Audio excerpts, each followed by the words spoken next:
Além do agrado, Beto Almeida, da liberação dos recursos das emendas parlamentares, que são emendas impositivas, ou seja, o governo federal é obrigado a liberar esses recursos para os municípios, os deputados federais que integram a base de apoio ao Palácio do Planalto esperam agora uma sinalização com outras graciosidades, no caso, cargos nos estados, para ficarem ainda mais animados a caminho do segundo turno da reforma previdenciária. Mudou mesmo o posicionamento dos parlamentares que compõem a bancada federal do Ceará. Você lembra aqui que na semana passada, naquele movimento, né, de avaliar como é que seria o voto dos deputados cearenses, apenas 3 se declararam inicialmente favoráveis à reforma. E nós vimos que o resultado final é que a bancada ficou dividida. Nós tivemos 11 votos favoráveis e 11 votos contrários. Contou para isso, sem dúvida, o incentivo, o empenho do governo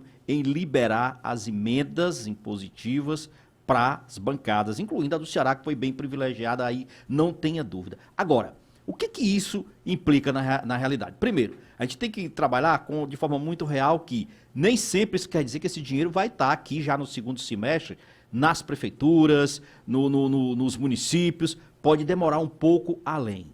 Como o governo ainda tem uma batalha dura pela frente, como por exemplo a questão da votação no segundo turno, que vem aí no comecinho de agosto, e logo em seguida vem a etapa do Senado, aí entra essa fase que você falou, que é a distribuição de cargos federais. O governo está aí, Luziano, já há mais de 6 meses e não fez ainda avanço nessa área. Então, o Ceará, como um dos estados que sim deu apoio à reforma da Previdência, está também já com os políticos que estão aí no olho para receber finalmente o direcionamento de cargos federais do governo. E vai ser, Luziano, o governo está correto nesse aspecto. Ele vai privilegiar aí quem? Os partidos que estiveram com ele. Então, caso aí o PP, o DEM, o MDB, o PSDB e mais o PSL, naturalmente. Porque o PSL, eu estou falando esses outros, porque esses outros não são do governo. O PSL é governo, se imagina que em qualquer circunstância eles estejam sempre, logicamente, com o governo e privilegiados.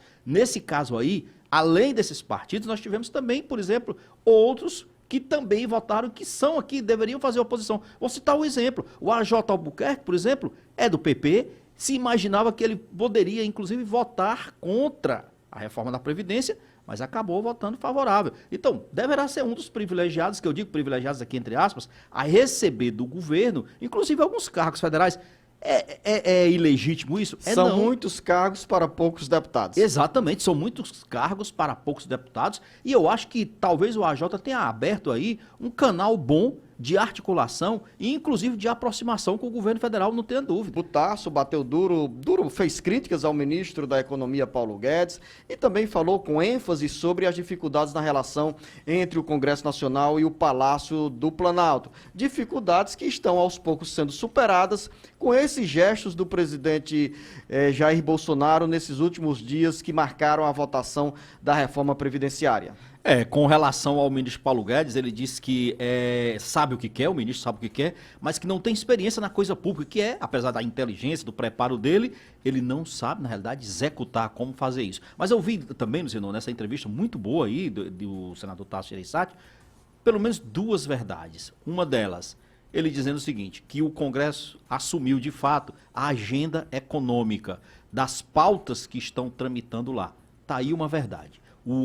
Eu acho que a Câmara, o melhor que se pode dizer, é o seguinte, é que acabou aquela história do Congresso Nacional, Câmara e Senado, ficar sempre aguardando pelo sinal, pelo indicativo do Executivo. Já que o Executivo não faz, a Câmara tem o papel e o dever de fazer. Esse é um ponto que eu considero positivo. O segundo ponto que ele falou, que me chamou a atenção na matéria dele, ele disse que é a pressão que ele já espera que vai ter dos policiais militares dos estados, lá na votação da matéria do Senado, quando for incluído, se for incluído, como promete ser, a questão da inclusão dos estados e municípios. E por que o senador Tasso Gereissati diz isso? Por conta dos privilégios que foram dados aos policiais federais na aprovação da reforma na Câmara. Então, isso vai acontecer no Senado? Não tenha dúvida.